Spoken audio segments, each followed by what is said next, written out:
আগরতলার বিভিন্ন জায়গা থেকে উচ্চস্বরে শব্দ বাজানোর অপরাধে সাউন্ড বক্স আটক করতে সক্ষম হয় এনসিসি থানার পুলিশ। এ বিষয়ে বুধবার বিস্তারিত জানাতে গিয়ে ওসি সুশান্ত দেব বলেন, গত দুদিন ধরে উৎসবের মরশুম চলাকালীন সময় বিভিন্ন জায়গা থেকে অভিযোগ আসে গভীর রাত পর্যন্ত সাউন্ড বক্স চালানোর। অভিযোগের পরিপ্রেক্ষিতে তল্লাশি চালিয়ে 5টি জায়গা থেকে হাই ভলিউম 6টি বক্স, এমপ্লিফায়ার 11টি, 3টি সাউন্ড মিক্সার আটক করতে সক্ষম হয়, যেগুলির বর্তমান বাজার মূল্য আনুমানিক 6 লক্ষ টাকা হতে পারে বলে ধারণা। তার পাশাপাশি 7 জন মালিকের বিরুদ্ধে মামলা দায়ের করা হয়। তাছাড়া এরকম ধরনের অভিযান আগামী দিনেও জারি থাকবে বলে জানান তিনি।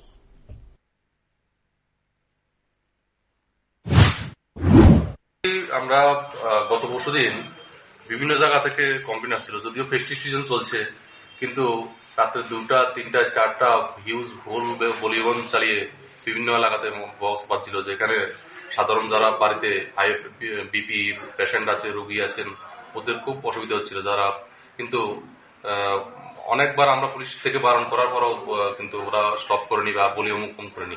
এইসব জায়গা থেকে আমরা টোটাল 5টা জায়গা থেকে টোটাল বক্স সিজ করেছি। আমরা হাই ভলিউম বক্স সিজ করেছি 6টা, 11টা এমপ্লিফায়ার সিজ করেছি, 3টা সাউন্ড মিক্সার সিজ করেছি, যেগুলির বর্তমান বাজার মূল্য আনুমানিক 6 লক্ষ টাকা হতে পারে। এগুলিকে আমরা সিজ করেছি এবং আমরা 7 জন মালিকের বিরুদ্ধে আমরা কেস পাঠিয়েছি মাননীয় আদালতে। আর এই আমাদের এমন ধরনের অভিযান আরো আগামী দিনেও জারি থাকবে। অর্ডার রয়েছে মানে উচ্চ শহরে না বলেন, তারপর এই ধরনের মানে বাড়ানো হচ্ছে, আপনারা নিযুদ্ধ কোনো ব্যবস্থা নিচ্ছেন? আমরা নিচ্ছি। এখন যেটা ওই দিন যেটা ফেস্টিভ সিজন ছিল তো ওইখানে চলছে এবং আমরা অলরেডি পাবলিককে অ্যাওয়ার করেছি। এবারে আমরা অনেক ব্যাপার পাবলিকদেরকে নিয়ে মিটিং করেছি, কিংবা যারা মেশিন যারা ডিল করে ভাড়া দেয় ওদেরকে নিয়ে আমরা অনেকবার মিটিং করেছি।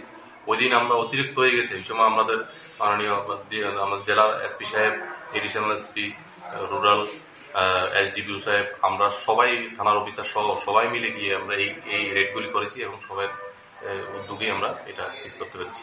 কোন কোন জায়গা থেকে?